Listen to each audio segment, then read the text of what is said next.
Mes parents se sont moqués de moi pour avoir quitté la Sorbonne. J'étais assise en silence à la prestation de serment de mon frère. Puis le juge m'a regardé droit dans les yeux et a dit « Merci docteur Dubois ». La main de mon père a tremblé. Ma mère a cessé de respirer. C'est l'histoire de la façon dont le secret que j'ai gardé pendant 12 ans a explosé au visage de ma famille, au moment et à l'endroit où ils s'y attendaient le moins. C'est l'histoire de la vérité. Avant de vous raconter en détail comment mon monde, et surtout le leur, a basculé ce jour-là, j'aimerais beaucoup savoir d'où vous m'écoutez. Dites-moi dans les commentaires de quelle ville ou de quel pays vous regardez cette vidéo, et quelle heure il est chez vous en ce moment. C'est fascinant de voir jusqu'où nos histoires peuvent voyager. Maintenant, revenons à Paris. Je m'appelle Élise Dubois, j'ai 36 ans. Et à cet instant précis, je suis assise, seule, dans la dernière rangée de la grande chambre du palais de justice de Paris. L'air est lourd, chargé d'histoire et de l'odeur du bois ciré et des vieux papiers. Le silence est seulement rompu par le bruissement des robes d'avocats et des murmures respectueux. Mes talons ont cliqué doucement contre le marbre lorsque je suis entrée, un son presque incongru dans cette atmosphère solennelle. Personne ne m'a réservé de place. C'est très bien comme ça. De toute façon, personne ne s'attendait à ce que je vienne. Tout devant, près de l'estrade du juge, ma famille est rassemblée. Une parfaite carte postale de la réussite bourgeoise parisienne. Mon père, Jean-Pierre Dubois, ancien procureur de la République, se tient droit comme un i, son costume sombre taillé à la perfection. Ma mère, Catherine, à côté de lui, l'élégance incarnée dans son tailleur Chanel, ses perles discrètes scintillant sous les lumières tamisées. Et entre eux, mon petit frère, Julien. L'enfant en or. Celui qui a tout fait comme il faut. Dans quelques minutes, il prêtera serment et deviendra officiellement avocat au barreau de Paris, marchant fièrement dans les pas de notre père. Je les observe de loin. Chaque geste, chaque sourire échangé avec un confrère ou un ami de la famille, est une pièce de théâtre à laquelle je ne participe plus. Je suis l'invité invisible, le fantôme du passé de la famille Dubois. La déception qu'on mentionne avec des sourires crispés et des changements de sujet rapides lors des dîners en ville. J'entends la voix de ma mère, un murmure qui me parvient par bribes. Elle parle à une amie, une femme dont le visage m'est vaguement familier. Oui, nous sommes tellement fiers de Julien. Nous sommes reconnaissants qu'au moins un de nos enfants ait trouvé sa voie. La phrase flotte dans l'air et vient s'écraser sur moi. Au moins un. Je ne bronche pas. Après tant d'années, on apprend à avaler les choses sans s'étouffer. On apprend à construire une forteresse autour de son cœur. Ils croient tous la même histoire. L'histoire qu'ils se sont racontée, et que tout leur cercle s'est raconté pendant 12 ans, Élise, la brillante étudiante en droit à la Sorbonne, celle qui promettait tant, a craqué. Elle n'a pas supporté la pression. Elle a abandonné, tournant le dos à un avenir tout tracé, entachant le nom de la famille d'un sentiment d'échec inexplicable. Une sorte de faiblesse, de défaillance mentale ou morale qui reste un sujet tabou. Le stress, la compétition, personne ne sait vraiment, mais tout le monde a son opinion. Mon père se lève. Le silence se fait plus profond. Il s'avance pour donner un court discours avant la cérémonie. Il est dans son élément, sa voix de procureur résonnant avec autorité, chaque phrase pesée comme une pièce à conviction. Il parle de l'honneur, du devoir, de la lourde charge de servir la justice. Son regard balaie l'assemblée, les futurs avocats, leurs familles fières. Mais son regard m'évite. Délibérément. Il me sait là, je le sens, mais pour lui, je suis une anomalie, une erreur dans le tableau parfait de sa vie. Il lève sa coupe de champagne, un geste théâtral qu'il maîtrise à la perfection. La justice, dit-il, sa voix emplissant la salle, ce n'est pas seulement connaître la loi. C'est l'honorer. C'est un devoir sacré. Il marque une pause, laissant le poids de ses mots s'installer. Et nous sommes fiers qu'au moins un de nos enfants n'ait jamais tourné le dos à ce devoir. Le coup est direct. Brutal. Mais mon visage reste impassible. Je suis devenue une experte dans l'art de ne rien laisser paraître. À l'intérieur, cependant, la vieille blessure brûle. Mais ce qu'il ne sait pas, ce qu'aucun d'entre eux ne sait, c'est que la justice que je sers est bien plus complexe, bien plus dangereuse que celle qu'il a connue. Et elle est sur le point de frapper très, très près de lui. Comment réagirait-il s'il savait la vérité? Ce qu'ils ignorent, c'est que le jour où j'ai officiellement retiré mon nom des registres de la Sorbonne, ce n'était pas une fin, mais un commencement. Je n'ai pas fui. J'ai été recruté. Recruté par une branche si secrète du ministère de la Justice que la plupart des hauts fonctionnaires ignorent jusqu'à son existence. Une unité d'élite chargée de faire le ménage là où personne n'ose regarder, à l'intérieur même du système. Aujourd'hui, je ne suis pas une simple analyste de données dans une obscure société de conseil à Lyon, comme le croit ma famille. Je suis le docteur Élise Dubois, et je dirige des enquêtes sur la corruption fédérale. Mes cibles ne sont pas de petits délinquants. Ce sont des juges, des sénateurs, des procureurs, des hommes et des femmes qui se croient intouchables, protégés par leur statut et leur réseau. Mon travail consiste à trouver la pourriture là où d'autres ne voient que la tradition et le pouvoir. Je possède des accréditations qui peuvent ouvrir des portes scellées à Paris, des autorisations qui font blêmir les gardes de sécurité les plus zélés. J'ai démantelé des réseaux de pots de vin au sein même des tribunaux, suivi des flux financiers illicites à travers des paradis fiscaux, et mis au jour des complots qui auraient pu détourner des fonds électoraux.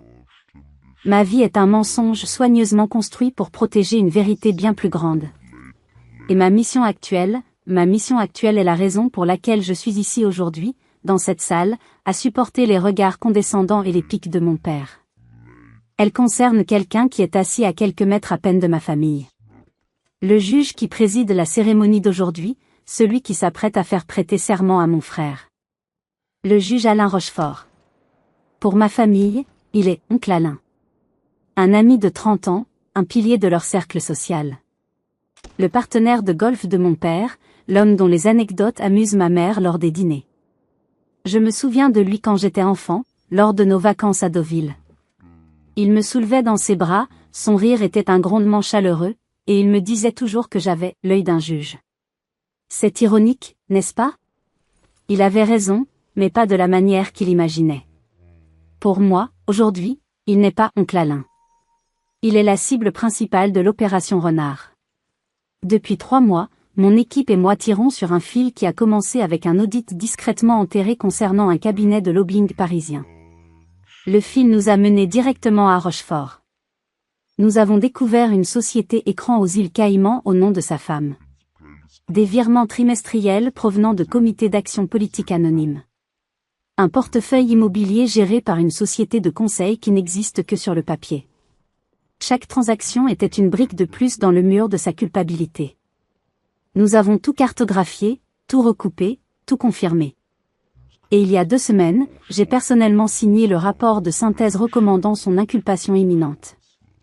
Je n'étais pas censé être ici. J'avais déjà répondu « non » à l'invitation, prétextant une surcharge de travail à Lyon. Je comptais passer le week-end à finaliser les derniers détails du dossier Rochefort. Et puis, j'ai vu le programme de la cérémonie passer dans notre base de données interne. Son nom était là, noir sur blanc. Juge Alain A. Rochefort, président la cérémonie. Le prédateur célébrant l'entrée de nouvelles proies dans son territoire. Lors de mon briefing hebdomadaire avec ma directrice, Valérie, je lui en ai parlé. Elle a levé les yeux de son dossier, son visage comme toujours indéchiffrable. Il va vous reconnaître, Élise. Je sais. Il est intelligent. Normalement, il ne dira rien. Mais il pourrait paniquer. Elle ne m'a pas interdit d'y aller. Elle ne le fait jamais. Elle nous laisse évaluer nos propres risques opérationnels. Mais juste avant de refermer le dossier, elle a ajouté « Vous avez travaillé 12 ans dans l'ombre. Soyez simplement prête si quelqu'un allume la lumière. » Alors j'ai réservé un vol pour Paris sous un de mes alias de voyage. J'ai loué une voiture discrète. J'ai choisi une robe noire, simple, sobre. Rien qui ne puisse attirer l'attention. Rien qui ne crie « agent du gouvernement ». J'ai passé la nuit précédente à revoir les enregistrements de ses dernières apparitions publiques, à mémoriser son langage corporel sous pression. J'ai calculé tous les scénarios possibles, tous les risques d'exposition. Mais ce n'était pas l'embarras public que je redoutais. C'était l'autre sorte d'explosion. La privée. Le regard de mon père se plissant de suspicion. La main de ma mère se crispant sur son verre. Le visage de Julien, déformé par l'incompréhension. Le juge Rochefort ne sait pas que je suis là.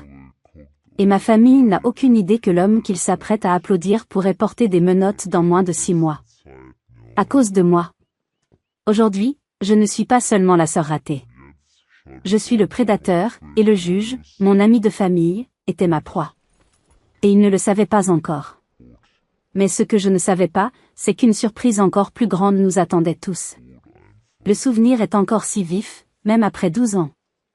Il me suffit de fermer les yeux pour sentir à nouveau l'odeur des vieux livres dans la bibliothèque Sainte-Geneviève, pour entendre le son de mes propres pas pressés sur les pavés de la place du Panthéon. À l'époque, j'étais une autre personne. J'étais Élise Dubois, l'étudiante prodige de la faculté de droit de la Sorbonne. La fierté de Jean-Pierre Dubois. Je marchais dans les couloirs de cette institution avec une concentration qui forçait les professeurs à s'interrompre au milieu de leur cours. Droit des contrats, droit constitutionnel, procédure pénale.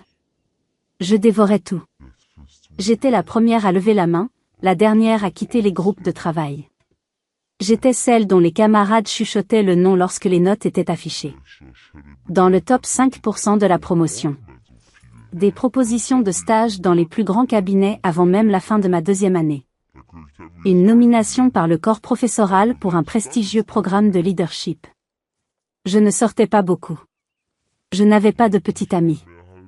Je n'avais pas le temps pour ça. J'avais un plan. Une trajectoire aussi droite et nette qu'une flèche. Si je gardais la tête baissée, si je ne me laissais pas distraire, je pourrais atteindre le sommet. Le bureau du procureur de la République, peut-être.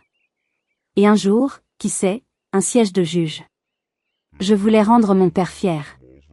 Plus que ça, je voulais gagner son respect, non pas en tant que sa fille, mais en tant que son égale. C'était mon unique obsession. Je croyais en la justice avec la ferveur d'un converti. Je croyais que le système, malgré ses défauts, était fondamentalement bon et que notre rôle était de le protéger. Quelle innocence! Puis est arrivé le professeur Bernard Lambert. Un nom qui, encore aujourd'hui, provoque une torsion dans mes entrailles. Pour le monde extérieur, Lambert était une icône. Respecté, publié dans les plus grandes revues juridiques, auteur d'ouvrages de référence. Intouchable. Dans les coulisses, cependant, une rumeur discrète circulait. Une réputation étrange. On disait qu'il avait un talent particulier pour faire avancer la carrière de certains étudiants plus vite que d'autres, dans le cadre de « mentorat » au contour flou. La plupart des gens ignoraient ces chuchotements. C'était plus simple de regarder ailleurs. J'ai été choisie pour être son assistante de recherche en 3e année. Un honneur immense. J'ai passé des mois à compiler des sources pour son dernier livre. C'est là que je l'ai trouvé. Un soir, tard, alors que je classais une pile de dossiers, une chemise cartonnée a glissé et son contenu s'est répandu sur le sol de son bureau. En ramassant les feuilles, j'ai vu un document qui n'avait rien à faire là. Ce n'était pas une note de recherche. C'était une note de service interne, une correspondance entre le service des admissions et un grand groupe industriel. La note était sobre, presque banale. Elle accusait réception d'une « contribution philanthropique exceptionnelle » de la part du groupe. Mais c'est la 2e page qui a glacé mon sang. C'était un mémo manuscrit, agrafé à la première. L'écriture était celle de Lambert, je la reconnaissais entre mille. Il suggérait fortement que le fils du PDG de ce groupe, un étudiant aux résultats médiocres, soit considéré pour le seul stage disponible cet été-là au Conseil d'État. Un poste que des dizaines d'étudiants brillants convoitaient. La connexion était là, implicite mais indéniable. De l'argent contre une faveur.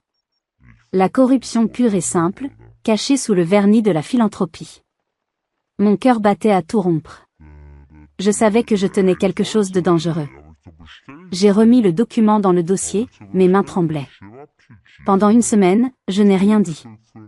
J'ai essayé de me convaincre que j'avais mal interprété, que c'était une coïncidence. Et puis, j'en ai trouvé un deuxième. Un autre dossier, une autre contribution, cette fois liée à une place dans un programme d'échange avec une université américaine. C'en était trop. Mon éducation, tout ce que mon père m'avait enseigné, me criait de faire ce qui était juste. La justice signifiait parler. J'ai donc pris les copies que j'avais faites en secret et j'ai demandé un rendez-vous avec le comité d'éthique de l'université. Je pensais naïvement que je faisais ce qu'il fallait. Je pensais que je protégeais l'institution que j'aimais. Je pensais que c'était une simple erreur de classement. Mais ce que je tenais entre les mains était la preuve d'une corruption qui rongeait l'institution de l'intérieur. Et j'ai décidé que je ne pouvais pas rester silencieuse. Ce fut la plus grande erreur de ma vie. Ou peut-être, la meilleure chose qui me soit jamais arrivée? La réunion avec le comité d'éthique a été une leçon d'hypocrisie.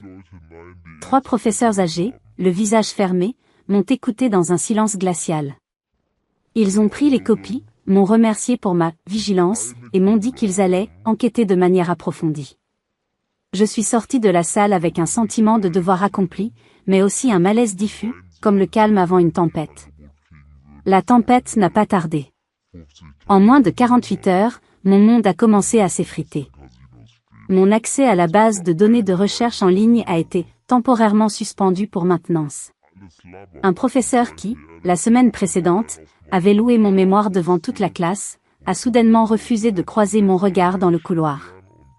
Les murmures ont commencé. Des chuchotements dans mon dos lorsque j'entrais dans l'amphithéâtre. Des regards de pitié. Des camarades de classe qui traversaient la rue pour ne pas avoir à me saluer. J'étais devenue radioactive. Mais le pire était à venir.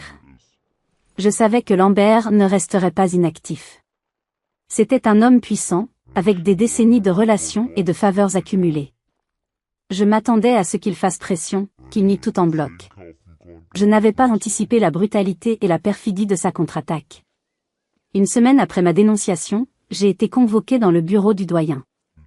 Le professeur Lambert était là. Assis dans un fauteuil, l'air grave et peiné. Le doyen, un homme que je respectais profondément, avait le visage sombre. Il a posé une feuille sur son bureau et l'a fait glisser vers moi. C'était une copie de mon dernier examen de procédure civile. Une épreuve que j'avais brillamment réussie. Sur la copie, quelqu'un avait surligné plusieurs passages. À côté, il y avait une autre feuille, une page imprimée d'un article de revue juridique. Les passages correspondaient. Mot pour mot. Élise, a commencé le doyen, sa voix lourde de déception, le professeur Lambert a découvert des irrégularités lors de la correction. Il semblerait que vous ayez plagié une partie importante de votre examen. Le sol s'est dérobé sous mes pieds. C'était impossible. J'ai regardé Lambert. Il avait un air de tristesse feinte, comme un père déçu par son enfant prodigue. Je suis terriblement navré, Élise, a-t-il dit doucement. J'ai toujours cru en votre potentiel. Mais les règles sont les règles. C'était un piège. Un coup monté de toutes pièces. Il avait utilisé son accès aux copies pour falsifier la mienne, pour me détruire avant que je ne puisse le détruire. J'ai protesté, bien sûr. J'ai crié que c'était un mensonge, une vengeance. Mais mes paroles se perdaient dans le silence hostile du bureau.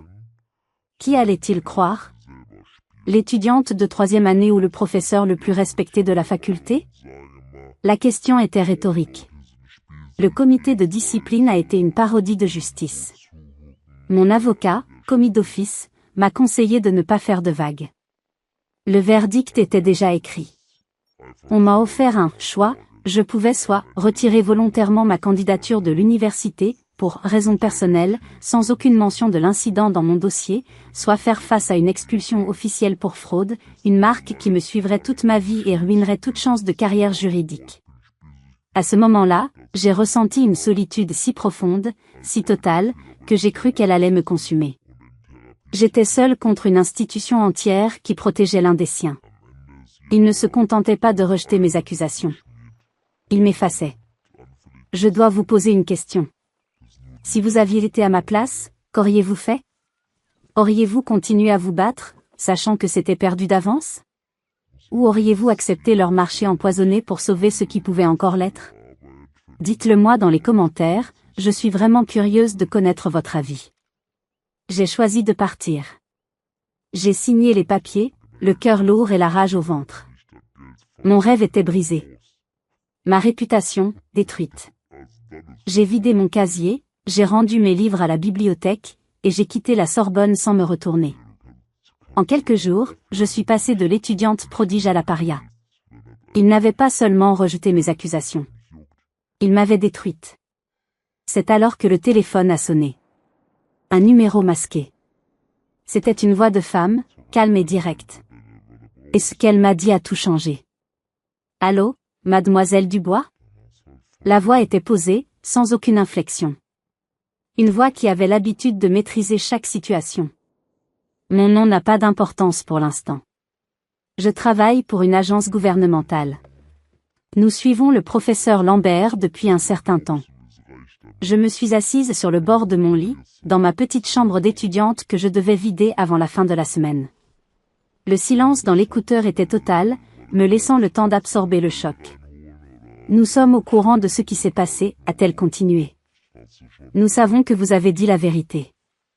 Et nous savons comment ils vous ont réduite au silence. Le système a échoué à vous protéger. Des larmes de rage et de frustration que j'avais retenues pendant des jours ont commencé à couler sur mes joues. Pour la première fois depuis des semaines, quelqu'un me croyait. C'était comme une bouffée d'air frais après avoir failli me noyer. Le monde dans lequel vous vouliez entrer, mademoiselle Dubois, le monde des tribunaux et des lois, est imparfait. Parfois, pour le protéger, il faut travailler en dehors de ces règles traditionnelles. Nous faisons partie d'un groupe de travail spécial au sein du ministère de la Justice. Notre mission est de surveiller les institutions d'élite, celles qui se croient au-dessus des lois. Sa voix était devenue plus intense. Votre université en fait partie. Elle a marqué une pause. Quelqu'un comme vous, observatrice, disciplinée, et qui n'a pas peur de regarder la corruption en face, vous pourriez avoir une grande valeur. Si vous êtes prête à disparaître d'un monde pour entrer dans un autre.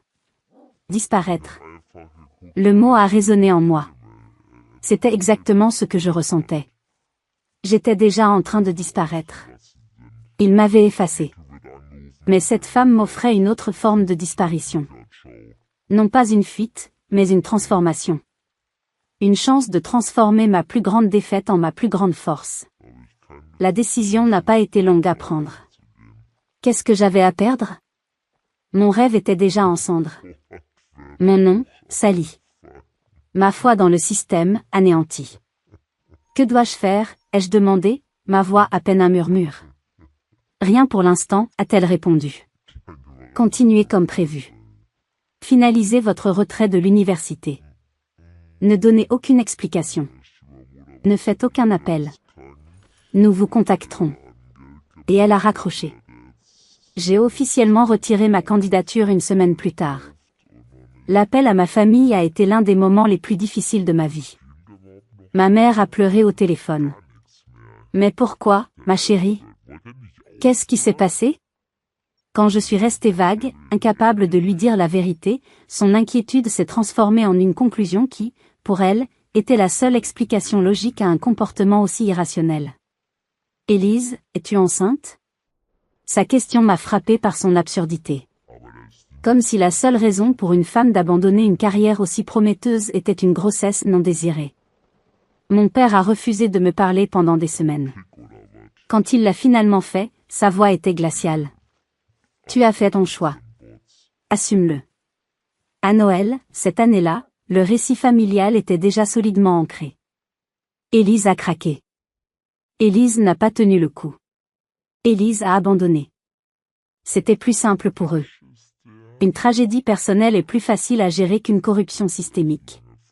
Ce qu'ils ne savaient pas, c'est que pendant qu'ils chuchotaient sur mon effondrement nerveux, j'étais à mi-chemin de mon processus d'habilitation de sécurité. Que j'avais déjà commencé à apprendre comment suivre des transferts numériques à travers des sociétés écrans. Que je m'entraînais avec des agents qui parlaient en nom de code et se déplaçaient en silence. Ils pensaient que j'avais abandonné parce que j'étais faible. La vérité, c'est que je suis partie parce que j'avais vu quelque chose de mal, et que quelqu'un m'avait donné un badge et le pouvoir de le combattre. Ils pensaient que je fuyais un échec. En réalité, je courais vers mon destin. Et ce destin était sur le point de connaître une confrontation dramatique dans la même pièce où tout avait commencé pour ma famille. La question était, serais-je prête le moment venu? Pendant les 12 années qui ont suivi, ma vie est devenue un exercice de compartimentation. D'un côté, il y avait le docteur Élise Dubois, l'enquêtrice du ministère. De l'autre, il y avait Élise, l'analyste de données de Lyon, la fille qui avait perdu sa voix. Maintenir cette façade exigeait une discipline de fer. J'ai manqué plus de Noël que je n'en ai célébré. J'envoyais des cadeaux qui arrivaient dans des boîtes anonymes, sans adresse de retour. Je répondais aux SMS groupés de ma mère par des messages vagues et impersonnels, j'espère qu'il fait beau à Paris. Lentement, méthodiquement, je me suis retirée de chaque tradition familiale que j'avais autrefois aimée. Il y avait toujours une bonne raison. Une crise au travail. L'urgence d'un collègue. Un vol annulé à la dernière minute. Au bout d'un moment, ma famille a cessé de poser des questions. Mon histoire de couverture, par sa banalité même, s'est installée comme la poussière sur des meubles oubliés. Ma mère soupirait lors de ses déjeuners avec ses amis. Ah, Élise, elle est un peu perdue, vous savez. Nous n'en parlons pas beaucoup.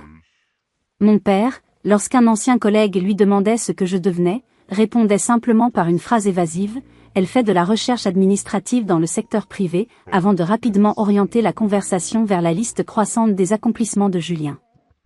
Pendant ce temps, j'avais mémorisé 3 alias distincts, travaillé sous 2 identités de couverture non officielles, et passé plus de temps dans les sous-sols sécurisés des tribunaux que dans mon propre appartement.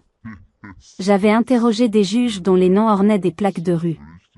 J'avais suivi des virements bancaires à travers 8 pays différents et démasqué des réseaux de corruption qui avaient failli détourner des financements électoraux. Il y a eu des jours où je suis rentré dans des salles de réunion, portant une perruque, armé de rien d'autre qu'un bloc-notes et un niveau d'habilitation qui faisait s'écarter les gardes du corps. Le souvenir le plus douloureux reste ce fameux dîner de Noël, il y a 4 ans. J'avais réussi, pour une fois, à me libérer. J'avais passé les 72 heures précédentes à débriefer un lanceur d'alerte dont la confession allait secouer une sous-commission parlementaire. J'étais épuisé, mes nerfs à vif, mais j'ai enfilé un pull couleur vin, j'ai mis un sourire sur mon visage et j'ai joué mon rôle. Le dîner était exactement comme dans mes souvenirs. Le même lustre en cristal, la même argenterie, les mêmes conversations. Au milieu du repas, Julien, déjà à son 3e verre de vin et baignant dans les louanges d'un oncle, s'est penché vers moi avec un sourire narquois. Au moins, a-t-il gloussé, moi, j'ai réussi mon examen d'éthique au barreau. Un silence flotta, puis tout le monde a ri. Un rire bienveillant, un peu condescendant. Même mon père a esquissé un sourire. Le message était clair, Julien était un succès, j'étais une blague un peu triste. J'ai ri aussi. Un petit rire doux, en prenant un petit pain et en le beurrant avec une attention exagérée. Je n'ai pas dit un mot. Je n'ai pas dit que 2 jours auparavant, j'avais témoigné pendant 6 heures derrière une vitre sans teint devant une commission fédérale sur la mauvaise conduite judiciaire.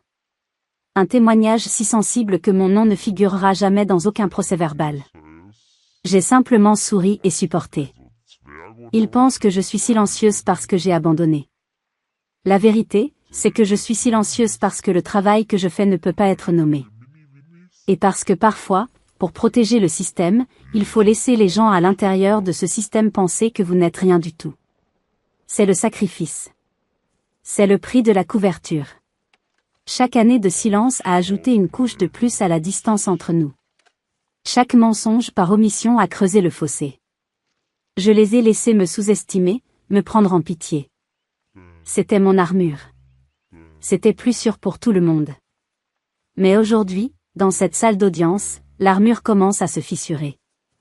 Le juge Rochefort continue son discours, mais ses yeux reviennent sans cesse vers moi. Une étincelle de reconnaissance, puis de confusion. Il sait qui je suis. Il se souvient de la fille de son ami Jean-Pierre.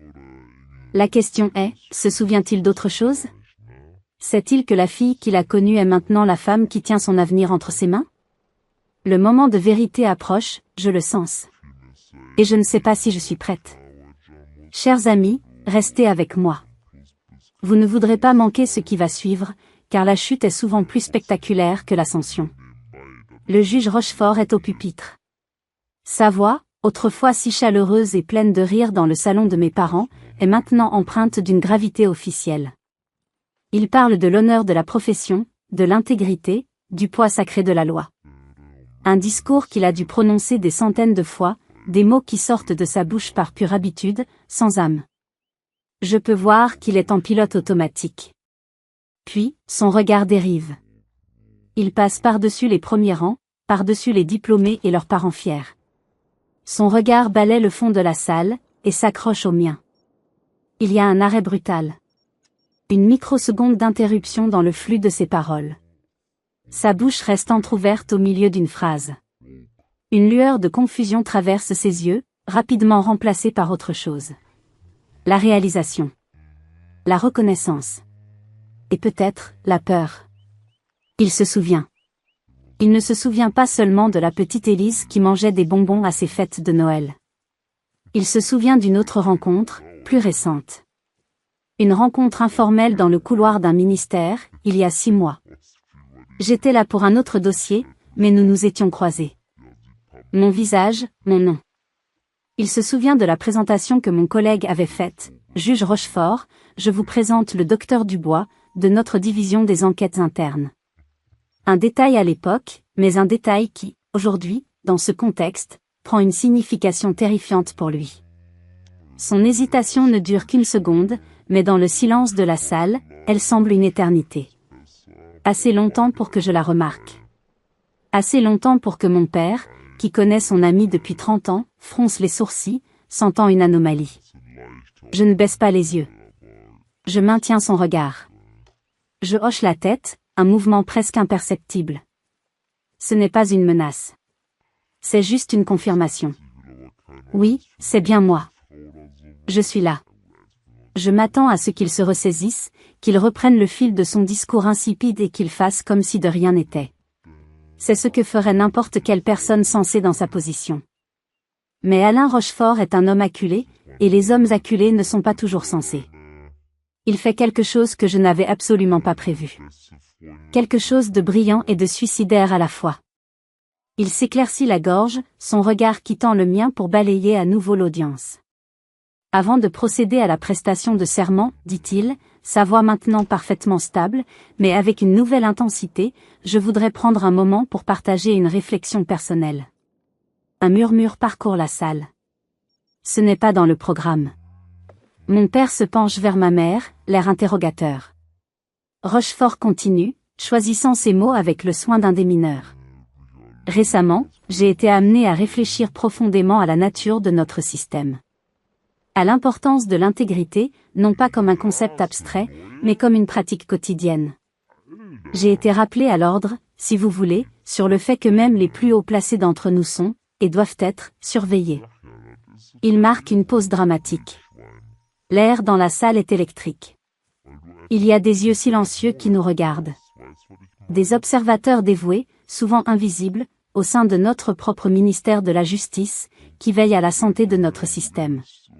En prononçant ces mots, son regard revient se poser sur moi. Directement. Sans équivoque. La présence d'un tel, gardien, parmi nous aujourd'hui est un rappel puissant pour nous tous. Un rappel que personne n'est au-dessus des lois. Il n'a pas prononcé mon nom. Il n'en avait pas besoin. Il n'a pas dit « Docteur Dubois, enquêtrice principale ». Il a fait bien pire.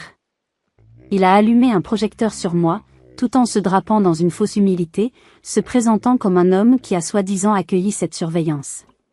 C'est un coup de maître. Un coup de poignard. Il vient de me démasquer devant toute ma famille et tout le barreau de Paris, mais d'une manière si ambiguë que je ne peux rien dire. Le silence est absolu. Puis, lentement, comme une vague, les têtes se tournent. Les gens suivent la direction de son regard. Vers le fond de la salle. Vers moi. Le cou de ma mère se raidit. Mon père devient rigide comme une statue de marbre. Le corps de Julien se penche en avant, comme s'il essayait de s'assurer qu'il a bien entendu. Pour la première fois de ma vie d'adulte, ma famille me regarde. Pas comme un problème à gérer, pas comme une déception à cacher, mais comme une variable qu'ils n'avaient jamais prise en compte. Je ne souris pas. Je ne hoche pas la tête. Je reste assise, immobile, chaque instant en moi lisant la salle, cataloguant les réactions. J'avais préparé de nombreux scénarios, mais je n'avais pas préparé celui-ci. Je n'avais pas préparé le moment où la lumière s'allumerait. La réception qui a suivi s'est tenue dans un salon adjacent, tapissée de boiseries sombres et de portraits de juges décédés depuis longtemps. L'ambiance aurait dû être à la fête. Le bourdonnement habituel des conversations professionnelles, des rires et des félicitations familiales avait été remplacé par une tension étrange, palpable. C'était comme si tout le monde retenait son souffle, attendant de voir qui parlerait le premier. Je me tenais près du fond de la salle, un verre de Perrier à la main que je n'avais pas touché. Je portais le même calme sans expression qui m'avait servi lors d'interrogatoires sur le terrain, d'opérations de surveillance et de briefings à huis clos. Mais ceci n'était pas un protocole fédéral. C'était la famille. Et aucun manuel ne couvrait la procédure à suivre lorsque votre propre père vous regarde comme si vous veniez de sortir d'un dossier classifié. Mes parents et Julien formaient un petit îlot de silence au milieu de la pièce. Les gens venaient féliciter mon frère, mais leur regard glissait inévitablement vers moi, curieux et incertain. Ma mère souriait, mais son sourire n'atteignait pas ses yeux. Mon père avait le visage fermé, impénétrable. Un vieil ami de la famille, maître Dubois-Moreau, un avocat corpulent et bon vivant, s'est approché de moi, ignorant manifestement l'attention. Il m'a tapoté l'épaule avec une familiarité condescendante. « Alors, Élise? Toujours à Lyon? Ne t'en fais pas, ma petite. La vie a plus d'un tour dans son sac. Ce n'est pas parce qu'on trébuche une fois que tout est fini. » Il m'a fait un clin d'œil paternaliste, complètement inconscient de l'ironie de ses paroles. Avant que j'aie pu répondre, la voix de mon père a retenti, basse mais portant dans toute la pièce. « Laisse-la, Jacques. » Dubois-Moreau s'est retourné, surpris. C'est mon père qui a rompu le silence. Il s'est tourné lentement, quittant la table des petits fours, et s'est approché de moi. Ses yeux, deux éclats d'acier, se sont plantés dans les miens. « Le ministère de la Justice, a-t-il dit, non pas comme une question, mais comme une accusation. » Depuis quand? Le moment était venu. Il n'y avait plus d'échappatoire, plus de couverture. J'ai rencontré son regard sans ciller. Depuis que j'ai quitté la Sorbonne. Ma voix était calme, factuelle. Je n'ai pas abandonné. J'ai été recruté. Juste après l'enquête sur l'éthique. Son front s'est plissé, sa mâchoire s'est crispée. Je pouvais presque voir les rouages tourner dans sa tête, recalculant 12 années de supposition, 12 années de jugement. Ma mère s'est approchée, la main tremblant légèrement alors qu'elle ajustait son bracelet en perles, sa bouche entr'ouverte. Elle n'a rien dit au début, puis, d'une voix fragile, à peine un murmure, nous pensions que tu étais perdu. Je ne l'étais pas, ai-je répondu doucement. Je faisais ce pourquoi j'avais été formé. Ce que j'étais autorisé à faire. Le silence est retombé, lourd, pesant. Puis Julien s'est avancé. Le sourire narquois de l'étudiant en droit avait disparu, remplacé par une expression d'incrédulité, autre chose. De la curiosité. Peut-être même une pointe d'admiration. « Attends, a-t-il dit, sa voix plus basse. L'affaire du maire de Lyon, l'année dernière. Les mises en examen scellées, la fuite qui a été stoppée net.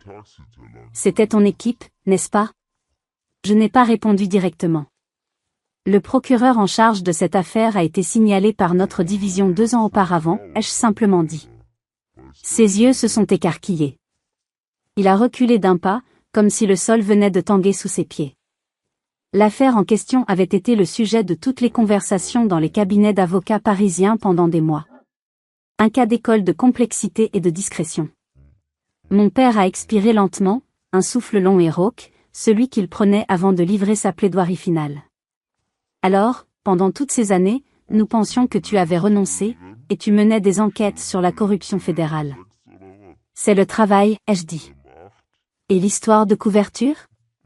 L'analyste de données, a-t-il demandé, son cerveau de procureur reprenant le dessus, cherchant les faits. Protocole standard. Exposition minimale. Plus sûr pour tout le monde. J'ai ajouté, en le regardant droit dans les yeux, surtout pour vous. La voix de ma mère s'est brisée. Sais-tu combien de nuits j'ai passé éveillée, à me demander si tu savais qui tu étais, où tu allais? Je savais exactement qui j'étais, maman, ai-je répondu, ma voix s'adoucissant pour la première fois. C'est juste que vous n'aviez pas l'autorisation de le savoir. Personne n'a applaudi. Personne n'a pleuré. Mais pour la première fois depuis plus d'une décennie, personne n'a regardé à travers moi. Et cela, c'était plus que suffisant. Pour le moment. Plus tard dans la soirée, après que la réception se soit vidée et que les félicitations polies aient laissé place à de longs silences stupéfaits, je me suis retrouvée dans la maison de mes parents à Neuilly-sur-Seine. La maison où j'avais grandi. Les pièces me semblaient plus petites que dans mes souvenirs. Les meubles familiers m'étaient délavés, les murs qui n'avaient pas changé mais qui semblaient soudain plus fragiles, maintenant que l'air entre nous avait changé. Le trajet en voiture depuis le palais de justice s'était fait dans un silence quasi total. Julien conduisait, jetant des regards furtifs dans le rétroviseur comme s'il ne me reconnaissait pas. Mon père était assis à l'avant, le regard fixé sur la route, perdu dans ses pensées. Ma mère, à côté de moi sur la banquette arrière, tripotait nerveusement le fermoir de son sac à main. Une fois à la maison, personne ne semblait savoir quoi faire. L'éléphant dans le salon n'était plus un éléphant, c'était un léviathan. Ma mère a disparu à l'étage pendant quelques minutes, sans un mot. Quand elle est revenue, ses talons silencieux sur l'épais tapis, elle portait une boîte en carton. Une de ces boîtes de rangement, jaunie par le temps, les bords scotchés. Elle l'a posée sur la table basse en face de moi et s'est agenouillée à côté, sa main lissant le couvercle avant de l'ouvrir. « J'ai gardé ça », a-t-elle dit doucement. Je ne sais pas vraiment pourquoi. Je n'arrivais juste pas à les jeter. À l'intérieur, c'était ma vie d'avant. Ma carte d'étudiant de la Sorbonne, les coins légèrement cornés. Un dossier usé avec une étiquette « Élise, félicitations » écrit de sa main. Je l'ai ouvert. Il y avait quelques lettres de professeurs du début de mes études, des éloges que je n'avais jamais partagés. Des notes sur des stages potentiels auprès de la Cour de cassation que je n'avais jamais suivis. Et niché sous tout ça, une fine enveloppe en papier craft. Ça, c'est arrivé l'année dernière, a ajouté ma mère. Sans adresse de retour. Nous n'étions pas sûrs de ce que cela signifiait. Je l'ai prise. Mes doigts, habitués à manipuler des preuves, l'ont ouverte avec précaution. À l'intérieur, une seule page. Un certificat officiel du ministère de la Justice. Le texte était non spécifique, intentionnellement vague. Pas de titre de poste, pas de date. Juste une ligne en bas, en reconnaissance d'un service exceptionnel dans les affaires relatives à l'intégrité nationale et à la sécurité judiciaire. Ce n'était pas une preuve au sens où il l'aurait voulu autrefois. Mais c'était réel. Et maintenant, c'était à eux. Mon père était resté silencieux, debout près de la cheminée, les mains jointes dans le dos. Quand j'ai levé les yeux, il fixait l'enveloppe comme si c'était un document déclassifié qu'il avait attendu des années pour lire. « Tu as protégé des gens comme moi », a-t-il finalement dit. Sa voix n'était pas tremblante, mais quelque chose à l'intérieur s'était adouci. Des gens qui croient en la pureté de la loi. Et moi, je t'ai jugé sans savoir. Je t'ai condamné sans procès. J'ai manqué à mon premier devoir. Je n'ai rien dit. Je n'en avais pas besoin. L'aveu était là, dans sa voix rauque. Il a fait un pas vers moi, puis un autre. Il a tendu la main. Pas comme un père tend la main à sa fille, mais comme un homme de loi en tend une à un autre. Un geste de respect mutuel, de reconnaissance entre pairs. Merci, docteur Dubois. Son utilisation de mon titre officiel, de mon nom de famille, était plus significative que n'importe quelle étreinte. C'était une reconnaissance de mon identité, de mon parcours, de mes sacrifices. J'ai pris sa main. La sienne était chaude, calleuse. Et pour la première fois depuis très, très longtemps, j'ai eu l'impression que ma propre main était vue pour ce qu'elle était vraiment, celle d'une femme qui se battait pour les mêmes principes que lui, mais dans l'ombre. Ce n'était pas une étreinte. Il n'y a pas eu de larmes. Juste une poignée de main. Mais dans ce simple geste, 12 années de douleur, de jugement et d'incompréhension se sont dissoutes. J'étais rentrée à la maison. Mais je me demandais, au fond de moi, si une famille comme la mienne pouvait vraiment changer. Le jardin sentait toujours la même chose. L'herbe fraîchement coupée, la fumée du charbon de bois, et cette odeur âcre de liquide allume-feu que mon père s'obstinait à utiliser, peu importe combien de fois Julien lui proposait un barbecue à gaz plus moderne. C'était le 14 juillet, la fête nationale, et comme chaque année, les Dubois recevaient. Mais cette année, quelque chose était différent. Je l'étais. Je ne suis pas arrivé en retard. Je n'ai pas hésité près du portail, attendant un SMS pour me donner le courage d'entrer. Je suis passé par le côté du jardin, portant un crumble aux fruits rouges que j'avais fait moi-même, et je n'ai pas tressailli lorsque mon père m'a aperçu de l'autre côté de la pelouse. Il s'est redressé. Pas avec raideur, comme avant, mais avec fierté. Et quand je suis arrivé près du barbecue, il s'est tourné vers le petit cercle de ses anciens collègues, des hommes aux tempes grisonnantes et aux histoires qui commençaient toutes par, à l'époque, quand j'étais au parquet. Il a posé une main sur mon épaule. « Messieurs, a-t-il dit, sa voix claire et forte. Je vous présente ma fille, Élise. Du ministère de la Justice. » Il n'y a eu aucune hésitation dans sa voix. Juste un fait.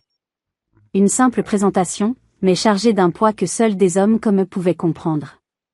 Il n'y a pas eu de question de suivi. Pas de « ah bon, elle fait quoi exactement ?» Juste quelques hochements de tête respectueux. C'était suffisant. J'étais de retour dans le cercle. Julien m'a trouvé près de la glacière un peu plus tard, tenant 2 assiettes pleines. Il m'en a tendu une avec un grand sourire.